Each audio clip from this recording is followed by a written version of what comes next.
दिखाया है, ये भी ऐसा नहीं है कि रोज मैं हर किसी के सामने हर किसी को दिखा देता हूँ, ये भी कठिनता से प्राप्त होने वाला है। इसके लिए भी आपको कहीं अपनी वैसी योग्यता बनानी होती है कि आप इस रूप के दर्शन कर पाएं। इसके लिए भी प्रभु की कृपा की आवश्यकता है। तो ये भी कोई आराम से दिखाई देने वाला दर्शन नहीं था जो तुम्हें मिला। तो कहते हैं ना हम वेदैर तपसा न दाने न चेजया शक्य एवं विधो द्रष्टुम दृष्टवानसी माम यथा, कि जिस प्रकार तुमने मुझे देखा है इस प्रकार चतुर्भुज वाला रूप वेदों में भी नहीं है, क्योंकि वेदों में प्रभु की स्तुति कैसी है, ना इति ना इति ना इति ना इति, या वो वहां भी है वहां भी है वहां भी है वहां भी है, लेकिन तुमने अभी जो रूप देखा वो कैसा है, ऐसा है। ये जो ऐसा है वाली स्थिति है ये वेदों में भी नहीं है। और अगर वेदों में नहीं है तो क्या इसे तप से प्राप्त किया जा सकता है, क्योंकि प्रभु की प्राप्ति के लिए हम तप करते हैं, वेदाध्ययन करते हैं, तप करते हैं। तो उन्होंने कहा नहीं, तप में भी नहीं है, तप से भी मेरे ये चतुर्भुज रूप नहीं दिखाई देते। तो उन्होंने कहा फिर क्या बहुत दान करने से, तो उनका नहीं। फिर ये हुआ क्या यज्ञ करने से, तो कहा नहीं, कि किसी भी प्रकार से मेरे इस चतुर्भुज रूप के दर्शन भी लभ्य नहीं है, कोई इसे प्राप्त नहीं कर सकता।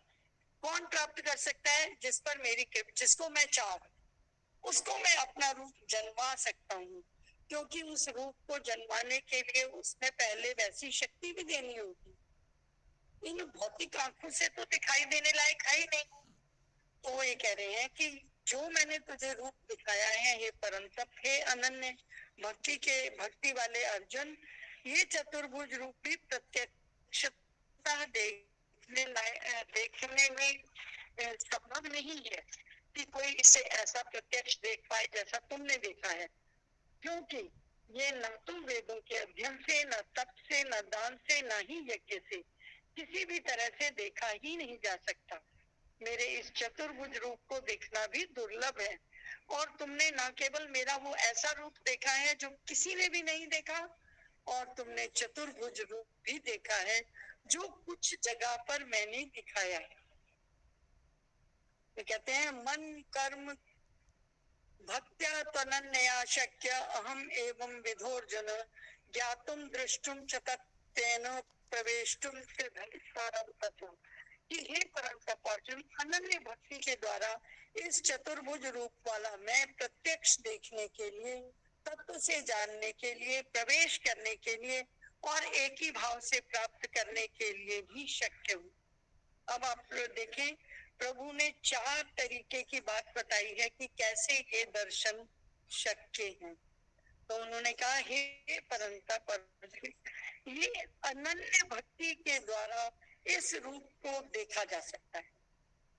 अनन्य भक्ति तो अगर अर्जुन के ऊपर से हम कसौटी के रूप में करें तो अर्जुन उनका अनन्य भक्त तो है। क्यों है? क्योंकि उसने एक क्षत्रिय के लिए सेना क्या मायना, क्या अर्थ रखती है, एक देश के लिए उसकी सेना क्या अर्थ रखती है, घर में एक पहलवान का होना क्या अर्थ रखता है, ये हम सभी से कोई छुपा नहीं। तो ये जो सैन्य बल था उसने उसको तो पूछा भी नहीं, और उसने निहत्थे अर्जुन ने निहत्थे कृष्ण को स्वीकार किया। ये नहीं है कि अरे उसने पहले मांग लिया था इसलिए उसको कृष्ण उसके हिस्से में आ गए, नहीं, उसने चाहा ही कृष्ण को था, वो कृष्ण को ही चाहता था। दुर्योधन ने सेना मांगी थी क्षत्रिय होने के नाते कि मुझे क्षत्रिय, क्योंकि युद्ध भूमि है तो वहां शत्रु के साथ लड़ने के लिए सेना चाहिए, तो उसने सेना मांग ली, उसने क्षत्रिय धर्म के हिसाब से काम किया। परंतु जो काम अर्जुन ने किया वो अनन्य भक्ति वाला कार्य था कि उसको प्रभु में विश्वास, श्रद्धा थी, और उसने कहा कि प्रभु मैं तो खाली आपको चाहता हूँ। तो उस पर भी कृष्ण ने कहा कि मैं हथियार नहीं उठाऊंगा, मैं शस्त्र नहीं उठाऊंगा। सेना, ये वो वाली बात हुई कि किसी ने कहा कि मुझे तो मैं खाना नहीं बनाऊंगा और आप उसे रसोई में काम करने के लिए रख लें। तो प्रभु ने, युद्ध की बात हो रही है, युद्ध के लिए हम लोग एकत्र कर रहे हैं, और अर्जुन कहता है प्रभु आप हत्थे हैं कि निहत्थे हैं ये तो मैंने सोचा ही नहीं, मुझे आप चाहिए। तो ये अनन्य भक्ति वाला व्यक्ति ही कर सकता है, कोई अन्य नहीं कर सकता। फिर उसने अपनी भक्ति का परिचय दिया है, सारी बातें वो कह रहा है, लेकिन साथ में क्या कह रहा है कि प्रभु आप मुझे बताएं क्या श्रेयस्कर है। ये भी भक्त का एक लक्षण है। फिर उसने कहा कि मैं हाथ बांधकर आपके सामने खड़ा हूँ, मैं आपके शिष्य, मैं आपकी शरण में हूँ, और जो मेरे लिए श्रेयस्कर हो आप वो मुझसे कहो। और फिर वो बीच बीच में अपने बालपन की बातें भी कर रहा है कि ना युद्ध से मैं युद्ध नहीं करूंगा, लेकिन युद्ध नहीं करूंगा के साथ ही वो एक शब्द फिर कह देता है प्रभु आप जैसा मुझे कहेंगे मैं वैसा करूंगा, आप मुझे वो कहें जो मेरे लिए श्रेयस्कर। वो मना करते हुए भी पूर्णतया उनकी आज्ञा के विपरीत नहीं जाना चाहता। वो कहता है कि मैं आपकी तरह नहीं, मैं आपका दास हूँ, आपकी शरण में आप जैसे कहेंगे मैं वैसा करूंगा। वो साथ साथ अपनी भक्ति का पूर्ण परिचय देता है, और पूरे अध्यायों में 5 बार अर्जुन ने ये कहा है कि जो मेरे लिए श्रेयस्कर हो प्रभु वो कहो। आप कभी संन्यास कहते हो, कभी कर्म की बात कहते हो, मुझे तो वो बताओ जो मेरे लिए श्रेयस्कर है। वो कभी ये नहीं कहता कि मुझे ऐसी बात बताओ कि मुझे युद्ध ना करना पड़े। भले ही वो अशक्य है, भले ही वो लड़ना नहीं चाहता, उसके पास अपने तर्क हैं, लेकिन प्रभु भी उसको कहीं ये नहीं कहते कि नहीं तू खड़ा हो जा, अब तू लड़, मैंने तुझे कह दिया अब लड़। ऐसी उन्होंने बात नहीं रखी।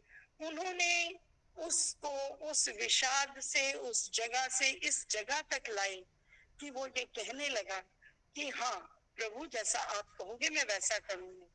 और फिर तू मेरा अनन्य भक्त है, मैं तेरे को प्यार करता हूँ, तू मेरा अनन्य सखा है, तू मेरा अनन्य मित्र और भक्त है, मैं तेरा हित चाहता हूँ, हित काम्य हित चाहता हूँ, इसलिए अब तू मेरा ये रूप दे।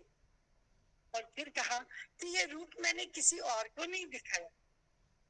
तो उसमें भी प्रभु ने पूरी अपनी बात बताई है कि हाँ मैं ये जानता हूँ कि तू मेरा अनन्य भक्त है, तेरे जैसा भक्त मुझे फिर नहीं मिलेगा। और उस अनन्य भक्तिता के कारण उसे चतुर्भुज रूप भी दिखाया जो अर्जुन देखना चाहता था, और जो अर्जुन ने सोचा भी नहीं था, जो किसी को भी नहीं देखने को मिला, वो विराट रूप भी प्रभु ने दिखाया। और केवल दिखाया नहीं, उसको और फिर ये भी कह दिया कि तुम निमित्त मात्रम भव सव्यसाचिन, की हे सव्यसाचिन, हे उल्टे हाथ से भी बाण चला लेने वाले अर्जुन, तुम युद्ध करो। क्यों? क्योंकि ये तो मर चुके हैं। जो तुम्हारी एक शंका थी कि इनको तुम कैसे मारोगे, इनको मारकर तुम इस धरती का भोग कैसे करोगे, इस सब को कैसे ग्रहण करोगे, तो उन्होंने कहा ये तो मरे में, मैंने मार दिए, अब खाली एक नाम करना है कि इनको तुम मार दो। तो हे सव्यसाचिन निमित्त मात्रम भव, हे सव्यसाचिन तुम खाली बाण चला दो इनकी तरफ, इनमें से कोई भी जीवित है नहीं, ये मैं कह रहा हूँ। तो ये जो पराकाष्ठा है,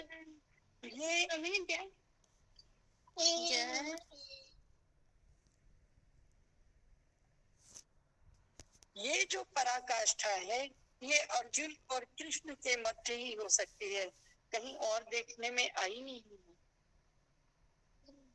तो और इसी तरह की बात आप वहां भी देख सकते हैं, जब भगवान राम ने बाली का वध किया था, तो उन्होंने सुग्रीव को भेजा था कि सुग्रीव तुम लड़ो, मारूंगा मैं लेकिन तुम लड़ो।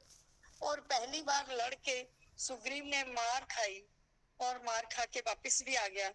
तो प्रभु ने कहा कि तुम दोनों इतने एक से हो कि मैं तुम दोनों में अंतर ही नहीं कर पाया कि मुझे किसको मारना है। तुम फिर से जाओ। और उनके गले में माला डालकर भेजी, बेली सुकंठ। तो वो जो माला दी, उससे वो पहचान पाए और उन्होंने उसका वध किया। लेकिन अंततो गत्वा हम सबको अपनी लड़ाई खुद लड़नी होती है। आप अगर अपनी लड़ाई लड़ने के लिए तैयार हैं तो भगवान आपके साथ हैं, भगवान आपकी मदद करते हैं। आप ये सोचो कि आप बैठे हो और आप प्रभु का नाम ले रहे हो और प्रभु आएंगे आपके बदले में, आपके लिए लड़ लेंगे, आपके लिए खाना बना देंगे, आपको खिला देंगे। इसके लिए आपको एक कथा याद होगी कि एक व्यक्ति डूब रहा था तालाब में, नदी में। तो एक लोग आए और उन्होंने कहा कि भाई अभी नदी में पानी थोड़ा कम है, चलो तुम भी हमारे साथ निकल लो। तो कहता है नहीं नहीं, मैं तो प्रभु का भक्त हूँ, मुझे कोई कुछ नहीं कहेगा। कोई बात नहीं।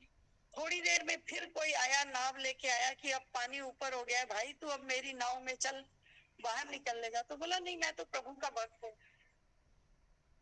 फिर किसी ने कहा भाई आजा, इस पेड़ के ऊपर चढ़ ले, थोड़ी देर और बच जाएगा। तो उसने कहा नहीं, मेरे को बचाने प्रभु आएंगे, मैं तो प्रभु का भक्त।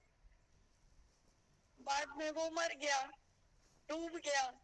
और जब प्रभु के पास गया तो प्रभु ने कहा, उसने कहा कि प्रभु मैं तो आपका भक्त था, आप मुझे बचाने नहीं आए। तो उन्होंने कहा कि वो जो सबसे पहले तेरे पास आए थे कि अभी नदी में पानी कम है, चल, वो कौन था? क्या वो प्रभु नहीं था? तुम पहचाने नहीं, तुम्हें तो आई कार्ड चाहिए पहले कि मैं प्रभु हूँ, मैं तुझे बचाने आया हूँ, तू अब निकल। नहीं, आए तो तभी भी थे। तो कहने का भाव क्या है कि जब तक आप स्वयं अपनी मदद करने के लिए तैयार नहीं होंगे, वो मदद हो नहीं सकती, वो कार्य हो नहीं सकता। अंततो गत्वा अपने लक्ष्य की ओर दृष्टि की ओर सतत प्रयास और सतत प्रार्थना। जब तक ये चारों चीजें किसी चीज में नहीं मिलती हैं, आपका लक्ष्य पूर्ण नहीं। और अब अर्जुन ने ये चारों लक्ष्य पा लिए हैं। उसने भक्ति भी दिखा दी और ये भी दिखा दिया कि लड़ने के लिए आया तो ना मैदान में, प्रभु को अपनी तरफ लेकर आया तो बिना अगर मन में ये नहीं था कि मुझे लड़ना है, तो उसने सेना इकट्ठी क्यों की? लक्ष्य तो था लड़ना।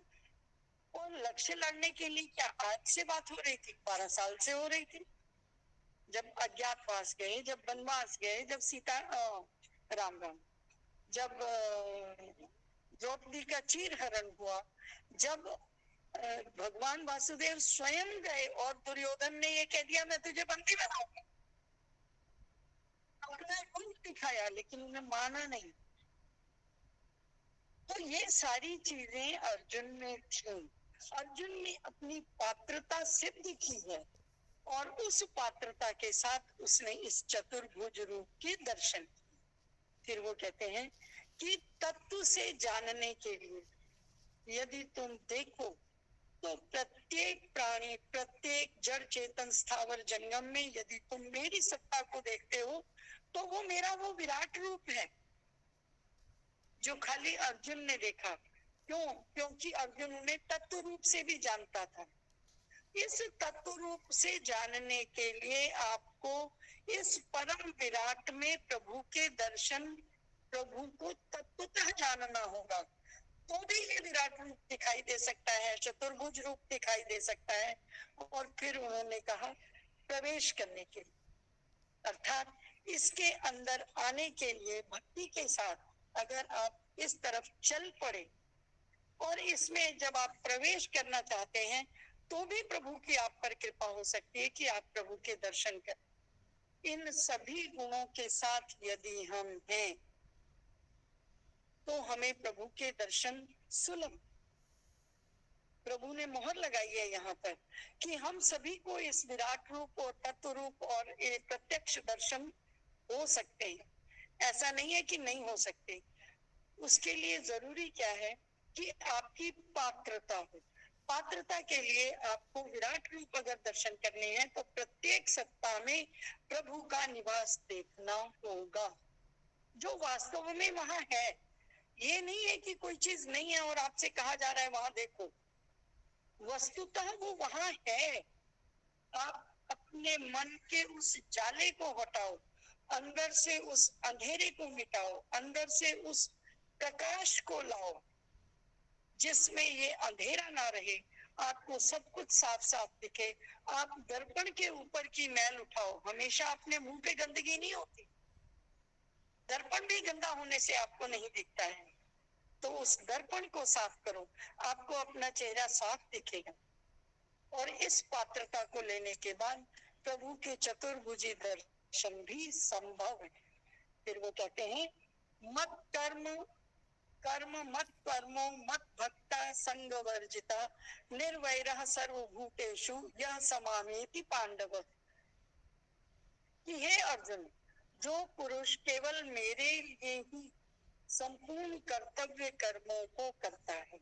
यहाँ कर्म योग की बात पर को पुनः स्थापित करते हुए प्रभु कहते हैं कि जो हर प्रत्येक कर्म को मेरे लिए करता है और जो मेरे परायण है, अर्थात हर काम मेरे लिए, मेरे निमित्त, मेरे द्वारा, मेरे प्रति करता है और वो मेरा भक्त है, वही मेरा भक्त है। क्यों? क्योंकि वो आसक्ति से रहित है, उसकी किसी में विशेष आसक्ति नहीं है, वो सबको बराबर समझता है। जो सब भूत प्राणियों में वैर भाव से रहित है, जिसमें अयम निजम परावेति गणना लघु चेतसाम वाली भावना नहीं है, अर्थात ये मेरा है, ये दूसरा है, ये पड़ोसी का बच्चा, अरे सब बच्चे अपने हैं ना, सब बच्चों में भगवान है तो सब मेरे हो गए ना। क्या कभी यशोदा माँ ने ये सोचा था कि ये देवकी का बालक है, मैं उसे पाल रही हूँ? अपना बच्चा समझ के पाला। और ये कल्पना बहुत बड़ी है कि हम प्रत्येक को अपना समझें, प्रत्येक को अपना माने, प्रत्येक को अपना जाने। जो अनन्य भक्ति से युक्त पुरुष इस तरह से होता है, वो पक्के तौर पर प्रभु कहते हैं कि मुझे ही प्राप्त होता है, उसे कहीं और जाने की आवश्यकता नहीं होती, तो वो मुझे ही प्राप्त होता है। ओम तत्सदिति श्रीमद् भगवद गीतासु उपनिषत्सु ब्रह्म विद्यायां योग शास्त्रे श्री कृष्णार्जुन संवादे विश्वरूप दर्शन योगो नाम एकादशोऽध्यायः।